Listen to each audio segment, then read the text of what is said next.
how did the health and mental health aspect get incorporated in there? Was that always a part of the vision, or was that something that came later? That's something that came later. One of the members actually brought it up. They were like, one of the main things that impact our community as minorities and blacks is that we don't like to go to the doctor. Mm-hmm. We don't like to get checkups. If I sleep on it, I'll be fine in the morning.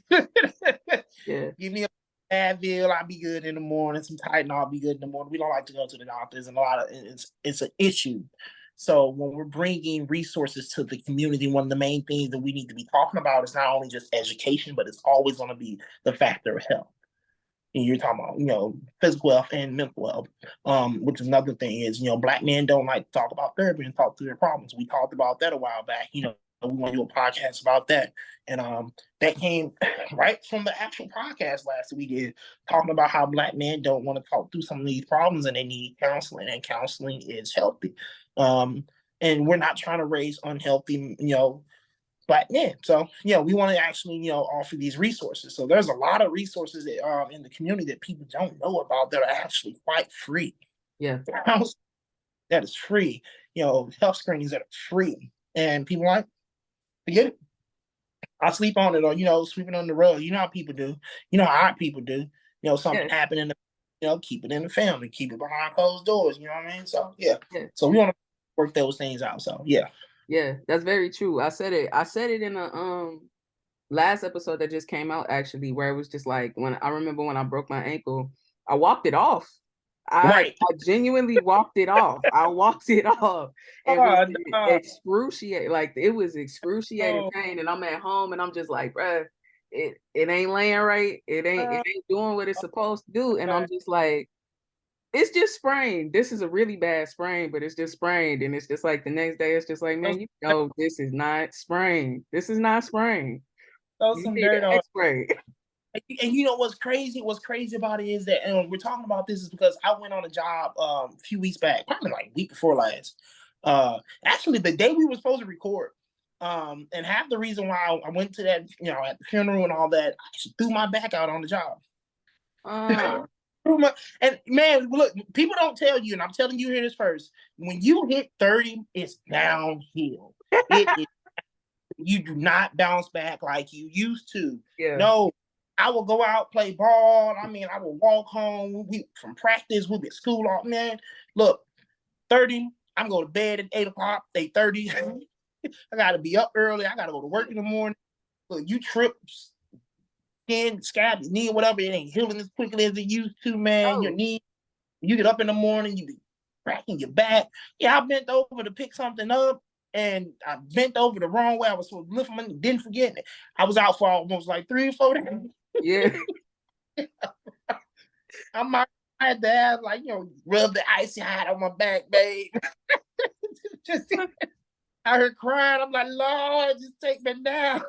But yeah, man, you gotta health is such a issue in our community, man. Not only just mental health, period, man. I don't know if you heard about the shootings back at home, about these young boys that are down here in downtown St. Louis, and it's serious. So we want to be able to provide a positive reinforcement for the community, Yeah. something that's a reason to say, hey, I want to get up and I want to do something with my life. I want to do something other than just be stuck in St. Louis forever. So yeah. Yeah, yeah, and it's so much that goes into it too. I'm starting to understand there's a link between your physical health and your mental health. Yeah. That's one of the Yeah. lessons that I'm learning in my And own life, because, like you said, when you get older, things don't work the same the way they used to. You know what I'm saying? I'm down here in Texas. I eat all this spicy food. I'm feeling my body. I say, is this what heartburn feels like? Is this heartburn? street tacos. Yeah, it's heartburn. But no, Yeah. seriously, like, and even when I go through my own fluxes with my own mental health, a lot of it is linked to like what I'm eating, what my Mm-hmm. days look like, what my Mm-hmm. routines are, you know. And I'll be honest, like, my parents tried to instill these things in me, right? Where it's just like, for instance, I grew up sleeping in all the time. And it's just my parents Man. be like, your days will be easier if you woke up earlier and actually prepared for what you had in your day. And I'd be like, man, I'm gonna wake up when it's time for me to do what it is that I need to do and not a minute before. And like now that I'm older, it's just like actually no, for my literal health, I do need to start the day with exercising. Not for the fact that I want to lose weight, but literally to wake my body up. Yeah. And to get that blood flowing and to keep a promise to myself for the sake of my mental health. Like it's stuff like that. And it's just like the foods that we eat. Like if I'm not eating fruits, if I'm not drinking enough water, I'm gonna pay for that. Yeah. And What age was it when you realized that you had to do that? this one, 29. 29. Everybody. So I'm telling you, 30 downhill. 30, look, when I hit 30, I was diagnosed with diabetes.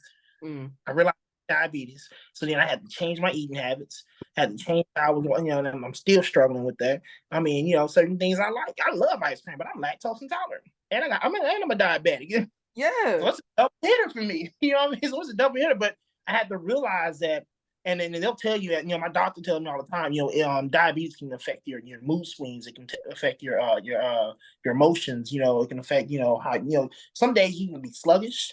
Yep. And then you be sluggish and you be so angry with the world, or you ain't ate, and you got to take a snack 3 times. I'm like, Lord, I gotta eat 3 times a day. I can't eat just 1, 3 times a day. Small snacks, small proportions. But when I was on this health kick, man, I'm trying to still do it. I'm trying to get back to it. It takes discipline, but at the same time, it affects you mentally, physically. Yeah. You can't get through your day half the times because you're so drained and you're sluggish when you get home at the end of the day. And then, for me, it was like when I started working and I realized that I was in, the workforce and I wasn't like in my 20s anymore. So I couldn't just go all day without eating. I had to start taking lunches to work. Yeah. And I was wondering how my stepdad would get up in the morning, man. He would cook him some eggs, man. He'd have his lunch bag to go to work, and then he get home, he got to have dinner. I'm like, this man eats 3 square meals a day, and he has to have it. Yeah. It wasn't until I realized, like, yeah, you need that. You do. Yeah, 10 minutes before lunch, you mad at the world. Don't nobody come talk to me. So you're not you hungry. Yeah. Yeah, but mental health is definitely tied to how we what we eat, what we take into our bodies, and so we have to watch that. So yeah, definitely.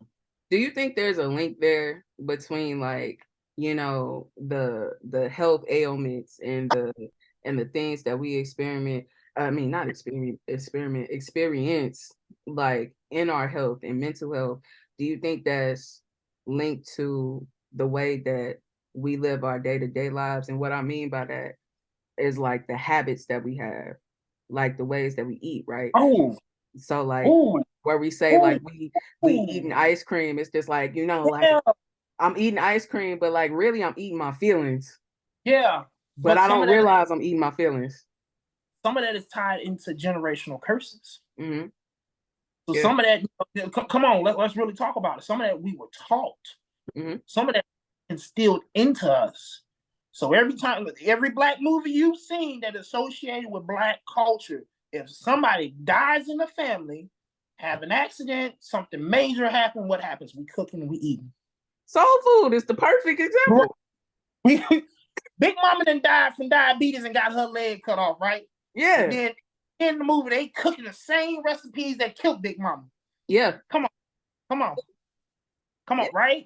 So yeah, man, a lot of that, I had to realize that, some of the stuff that I was just taught, like, man, they would make my plate as a hungry meal plate. I'm like, hungry man plate. I'm like, dude, the proportions that we serve, the mentality or the mindset that, hey, we ain't wasting no food. We ain't throwing no food away. I'll make you go in that trash and eat it if you throw it away. Yeah. You move from that table until you finish all your food, and you stuffing. Childhood obesity is real, man. It is real. It is real. And some of that comes, back into slavery. A lot of stuff that, we couldn't get as slaves. And we were getting the scraps. So we got the chitlins and the other parts of the pig and, the snoop and all that because, the master didn't want to eat that. Right. So we gave it to the And the slaves ate it as scrap. Now it's the delicacy, over here, but yeah, some of that stuff is passed on through generations, and it's tied to a lot of baggage, man. A lot of that, people, force eat. A lot of people, eat for depression.